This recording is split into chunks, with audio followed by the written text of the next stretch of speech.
এটা মাছের তেল, এটা ডিম ভেজে রাখা, এটা কি আছে দেখি একটু। আচ্ছা, মানে ডিমের ঝোল হবে, ডিমের ঝোল। আর এখানে কি করছো? বেগুন ধুচ্ছি। বেগুন দিয়ে? বেগুন দিয়ে এই মাছের তেল দিয়ে চচ্চড়ি করবো। হ্যাঁ, চচ্চড়ি হবে। চচ্চড়ি? মাছের তেল দিয়ে বেগুন দিয়ে চচ্চড়ি আর ডিমের ঝোল। ডিমের ঝোল। আর ভালো লাগে না ডিমের ঝোল খেতে, কেন? একটু মানে মাছের ঝোল ফোল হলে ভালো লাগতো। কি গলাচ্ছ? আরে সে পেঁয়াজ কেটে রেখেছি, ছেলে পেঁয়াজ ছিল সব ফেলে দিয়েছে।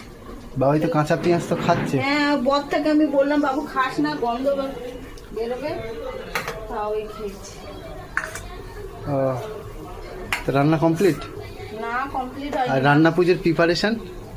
রান্না পুজোর প্রিপারেশন দেখাচ্ছি। অনেক কিছু বাজার হয়েছে আজকে, যেমন মাছ কিনে এনেছে, চিংড়ি মাছ কিনে এনেছে। না, আজকে আর দেখাতে হবে না, কালকে দেখাবে। কালকে রান্না পুজো হবে, পুরো একটা। এটা পুরোটা দেখবে। ওকে।